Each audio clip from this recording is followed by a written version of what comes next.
नमस्कार, KP news 24/7 में आपका स्वागत है। मैं हूं अश्विनी आपके साथ। चलिए एक नजर डालते हैं आज की सुर्खियों पर। राज्य सरकार की दलित विरोधी नीति की निंदा करते हुए बीदर जिला भाजपा द्वारा विरोध प्रदर्शन। बीदर दक्षिण विधानसभा क्षेत्र के अंतर्गत चिटगुप्पा तालुके के बनली गांव में प्राचीन शिवलिंग मंदिर का दौरा आर्कियोलॉजिकल डिपार्टमेंट ने करके निरीक्षण किया। कर्नाटक सरकार ने मंदिरों से 10% टैक्स वसूलने के लिए कानून में संशोधन किया। बीजेपी ने इसे हिंदू विरोधी बताया। कर्नाटक के मंत्री प्रियांक खरगे ने उप मुख्यमंत्री शिव कुमार के सत्ता साझाकरण मुद्दे को अधिक महत्व नहीं दिया। काशी के नौजवानों को नशेड़ी कहा। राहुल गांधी पर पीएम मोदी का बड़ा हमला। राहुल गांधी को झारखंड हाईकोर्ट से झटका। केस खत्म कराने की याचिका खारिज। बीजेपी अध्यक्ष पर दिया था बयान।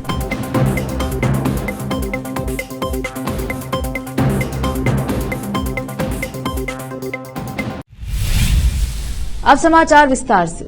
बीदर जिला भारतीय जनता पार्टी के जिलाध्यक्ष सोमनाथ पाटिल हुडगी के नेतृत्व में राज्य सरकार की दलित विरोधी नीति की निंदा करते हुए विरोध प्रदर्शन किया गया। कलेक्टर को जारी ज्ञापन में कहा गया कि राज्य सरकार ने वर्ष 2024-25 के लिए अग्रिम पत्र में दलितों को गारंटी योजनाओं और दलितों के साथ अन्याय के लिए 11.44 करोड़ रुपए एसएसपी ISP फंड हस्तांतरित किए हैं। इस बात की कोई गारंटी नहीं है कि सिद्धरामैया अल्पसंख्यकों पर 10,000 करोड़ रुपए खर्च करेंगे। यह दुखद तथ्य है कि उनके लिए जाति बैंक की राजनीति दलितों के हितों पर सरकार की प्राथमिकता है। मोरारजी स्कूल के विकास और नए स्कूल शुरू करने के लिए आवंटित धन को अन्य परियोजनाओं में लगाकर दलित और पिछड़े छात्रों के भाग्य के साथ खिलवाड़ कर रहे हैं। इसके अलावा दलित छात्रों की उच्च शिक्षा के लिए निर्धारित धनराशि का दुरुपयोग किया जा रहा है, जिससे दलित छात्र उच्च शिक्षा से वंचित हो रहे हैं। राज्य सरकार की गारंटी योजना के चक्कर में शिक्षा की अनदेखी की जा रही है। जिलाधिकारी कार्यालय के सामने भारतीय जनता पार्टी के नेताओं ने प्रदर्शनकारियों को संबोधित किया और राज्य सरकार की दलित विरोधी नीति की निंदा की। विशेष संवाददाता की रिपोर्ट। बीदर दक्षिण विधानसभा क्षेत्र के अंतर्गत चिटगुप्पा तालुके के बनली गांव में प्राचीन श्री रामलिंगा शिवलिंग मंदिर के नवीनीकरण के लिए 2.5 करोड़ रुपए की मंजूरी के मद्देनजर Indian archaeological department Bidar archaeological department के अधिकारियों और कर्मचारियों ने साइट का दौरा किया और निरीक्षण किया। उन्होंने लिंग, विभिन्न पत्थर के शिलालेखों सहित मंदिर का सर्वेक्षण किया।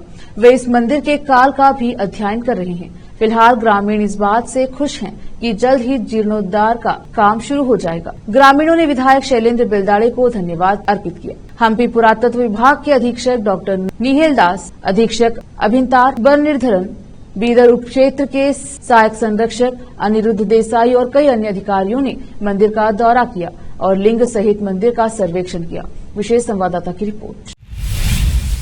कर्नाटक सरकार के उस विधेयक जिसके तहत सरकार को हिंदू मंदिरों से टैक्स वसूलने का आदेश दिया गया है, राज्य में भारी राजनीतिक हंगामा मचा दिया है। विपक्षी भाजपा ने सिद्धरामैया सरकार पर राज्य के समृद्ध मंदिरों से धन चोरी करने का आरोप लगाया है। कर्नाटक हिंदू धार्मिक संस्थान और धर्मार्थ बंदोबस्ती संशोधन विधेयक 2024 बुधवार 21 फरवरी को विधानसभा में पारित किया गया था। भाजपा ने अब विधेयक को विधान परिषद में पेश किए जाने से पहले अपना विरोध तेज कर दिया है। सरकार जो संशोधन लेकर आई है वह सरकार को उन मंदिरों से 10% टैक्स एकत्र करने की अनुमति देता है जिसका राजस्व 1 करोड़ से अधिक है और उन मंदिरों में 5% टैक्स एकत्र करने की अनुमति देता है जिनका राजस्व 10 लाख से 1 करोड़ के बीच है।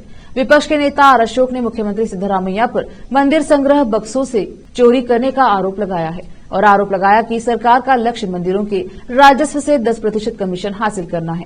कर्नाटक के मुख्यमंत्री सिद्धरामैया ने कहा कि ऐसा लगता है कि आरोपों का राजनीतिक लाभ के लिए गलत तरीके से पेश किया गया है। 1997 में अधिनियम के लागू होने के बाद से हमेशा एक सामान्य पुल बनाने का आदेश दिया गया है। सामान्य पुल का प्रबंधन केवल हिंदू धर्म से जुड़े धार्मिक उद्देश्यों के लिए किया जाता है।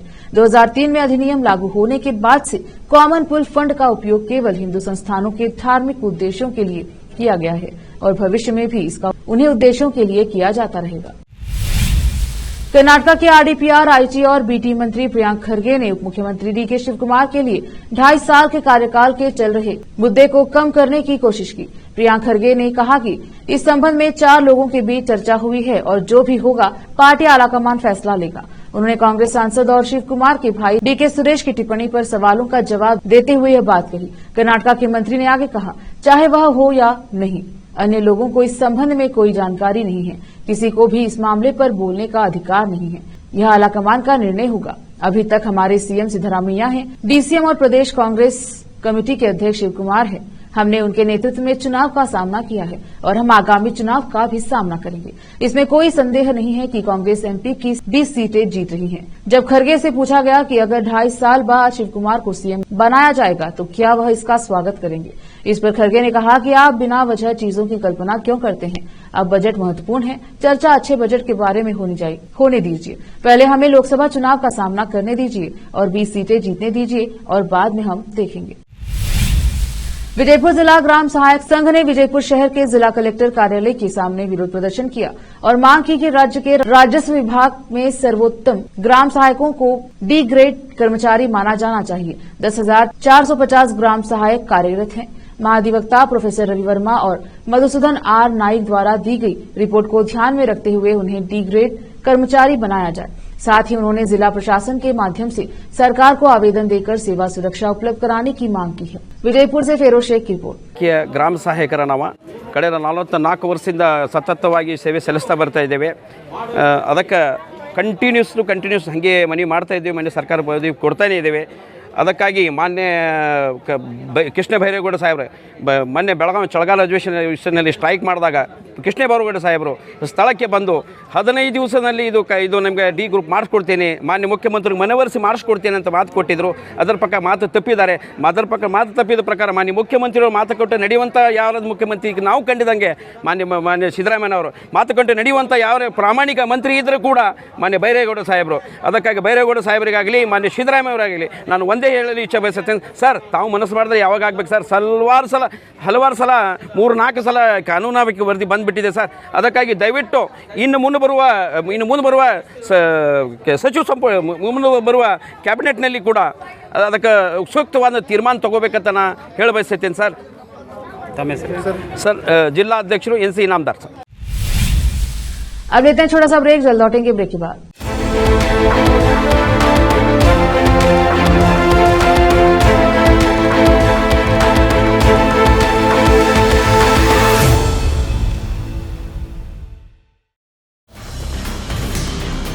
हिंदुस्तान के हर कोने में हम हैं मौजूद। 24 घंटे हालात पर गहरी नजर, खबरों से जुड़े चुपते सवालात और आपको दिखाता है धार्मिक, सामाजिक, राजनीतिक, लोकल और इंटरनेशनल न्यूज की सबसे बेहतर कवरेज जो आपको रखती है हर पल बाखबर। देश और दुनिया भर की खबर के लिए देखते रहें KP News 24/7। ब्रेक के बाद स्वागत है आपका। देखते हैं समाचार। प्रधानमंत्री नरेंद्र मोदी अपने संसदीय क्षेत्र वाराणसी की यात्रा पर पहुंचे हैं। शुक्रवार को पीएम ने वाराणसी में कई विकास परियोजनाओं का उद्घाटन और शिलान्यास किया। इसके बाद पीएम ने जनसभा भी की, जिसमें उन्होंने कांग्रेस और राहुल गांधी पर बड़ा हमला बोला। दरअसल कुछ ही दिनों पहले राहुल गांधी ने कहा था कि काशी में युवा नशा करके रोड पर नाच रहे हैं। अब इस मामले को लेकर पीएम ने राहुल गांधी पर बड़ा हमला बोला है। पीएम मोदी ने कांग्रेस सांसद राहुल गांधी द्वारा दिए गए विवादित बयान पर हमला करते हुए कहा कि कांग्रेस के युवराज कहते हैं कि काशी और यूपी के युवा नशेड़ी हैं। यह कैसी भाषा है? उन्होंने कहा कि जिनके अपने होश ठिकाने नहीं हैं, वो यूपी के मेरी काशी के बच्चों को नशेड़ी कह रहे हैं। पीएम मोदी ने कहा कि अब राहुल गांधी हताशा उत्तर प्रदेश के युवाओं पर निकाल रहे हैं। पीएम ने कहा कि यूपी के युवा लोग तो विकसित राज्य बनाने में जुटे हैं। पीएम मोदी ने वाराणसी में कहा कि 6 दशक के परिवारवाद, भ्रष्टाचार और तुष्टीकरण ने यूपी को विकास में पीछे रखा। पहले की सरकार ने यूपी को बीमारू राज्य बनाया, यहाँ के नौजवानों से उनका भविष्य छीना। पीएम ने आगे कहा कि आजकल तो इनके गुस्से का, इनकी बौखलाहट का एक और भी कारण है। इनको काशी और अयोध्या का नया स्वरूप बिल्कुल पसंद नहीं आ रहा है।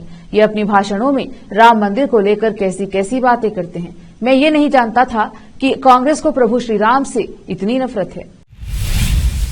कांग्रेस के पूर्व अध्यक्ष राहुल गांधी को झारखंड हाईकोर्ट से बड़ा झटका लगा है। 2018 में बीजेपी अध्यक्ष पर बयान देने के मामले में कोर्ट ने केस खत्म करने की उनकी याचिका को खारिज कर दिया। इस मामले में सिविल कोर्ट ने राहुल गांधी को समन जारी किया था। सिविल कोर्ट का समन मिलने के बाद राहुल गांधी हाईकोर्ट में केस खत्म कराने के लिए याचिका दाखिल की थी। दरअसल राहुल गांधी ने 2018 में बीजेपी के तत्कालीन अध्यक्ष अमित शाह के खिलाफ बयान दिया था। इस संबंध में रांची की निचली अदालत में मामला चल रहा था। सिविल कोर्ट के समन मिलने के बाद राहुल गांधी ने केस खत्म कराने के लिए रांची हाईकोर्ट में याचिका दाखिल की, लेकिन वहां भी उन्हें निराशा ही हाथ लगी। रांची हाईकोर्ट ने राहुल गांधी की याचिका को खारिज कर दिया। 2018 में राहुल गांधी ने अमित शाह के खिलाफ आपत्तिजनक टिप्पणी की थी, जिसके बाद बीजेपी के जिला उपाध्यक्ष विजय मिश्रा ने राहुल के खिलाफ शिकायत दर्ज कराई। इस शिकायत के आधार पर राहुल के खिलाफ आपराधिक मानहानि का मुकदमा दर्ज किया गया था। एम्स दिल्ली में मरीजों को ठगने वाले अनधिकृत एजेंटों पर कड़ा प्रहार करते हुए अस्पताल प्रशासन ने एक व्हाट्सएप नंबर जारी किया है। इस पर लोग ऐसे एजेंटों द्वारा ठगी या रिश्वत मांगने से संबंधित शिकायतें और सबूत भेज सकते हैं। एक कार्यालय आदेश के अनुसार यह नंबर इसी महीने के अंत तक चालू हो जाएगा।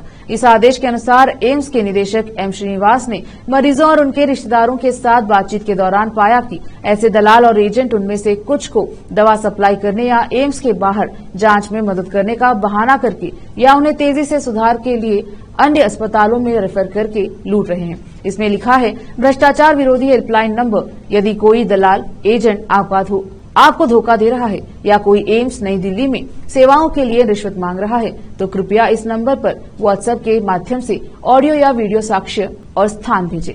9355023969। आदेशों में यह भी कहा गया है कि ओपीडी, वार्ड, प्रतीक्षा क्षेत्र, स्टोर, फार्मेसी आदि सहित सभी क्षेत्रों में संख्या को अंग्रेजी और हिंदी में साइनेज पर प्रमुखता से प्रदर्शित किया जाना चाहिए।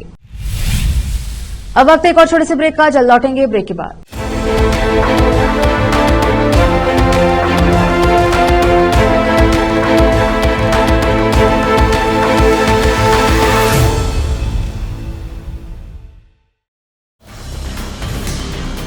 हिंदुस्तान के हर कोने में हम हैं मौजूद।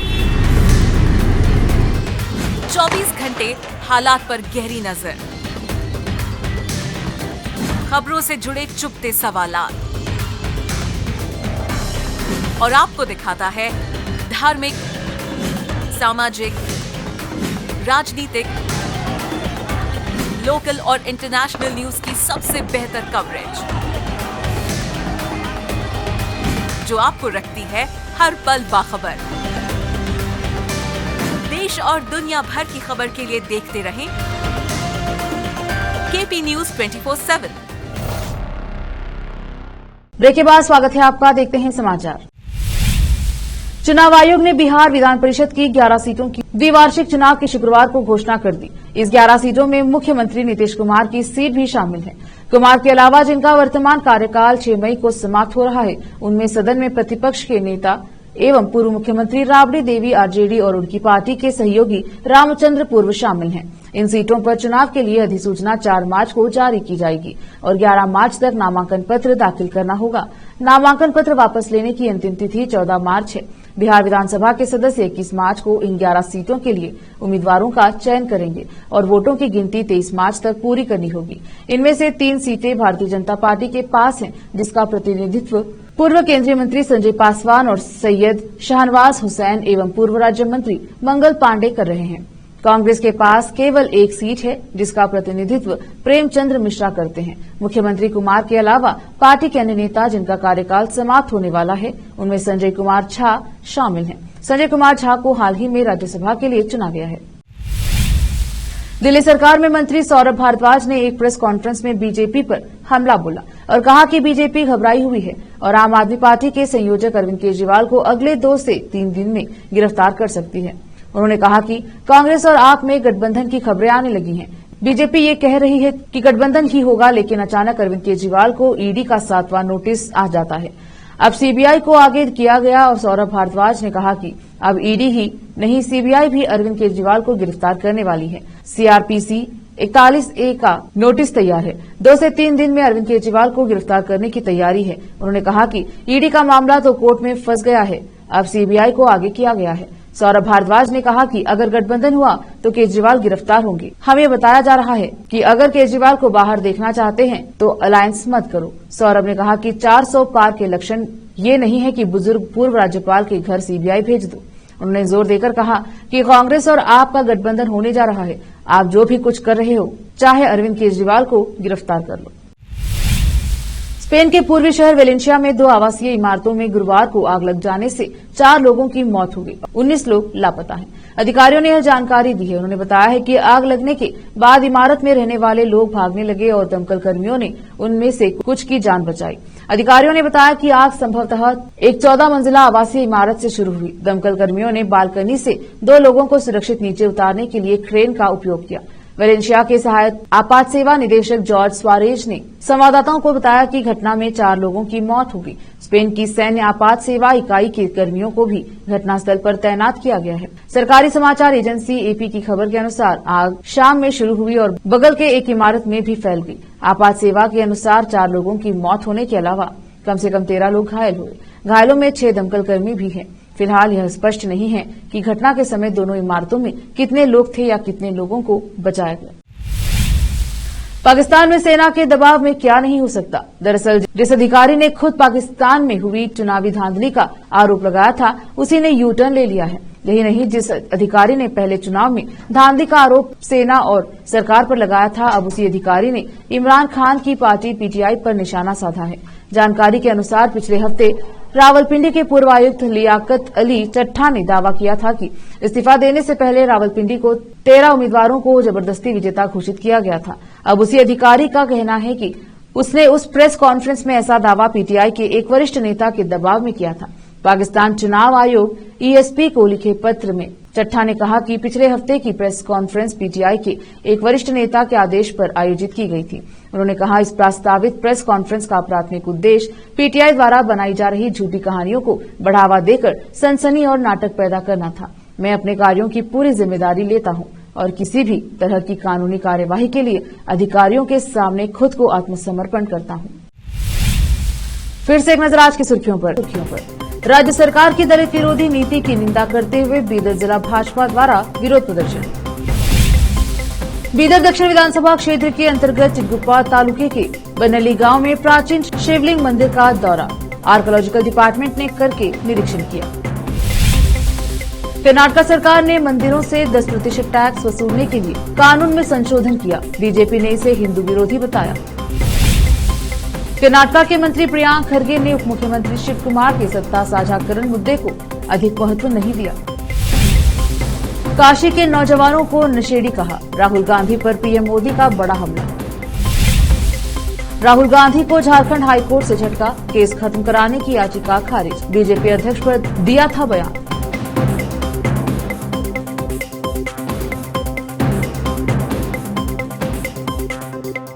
केपी न्यूज के बुलेटिन में आज इतना ही। देखते रहिए केपी न्यूज 24/7। धन्यवाद।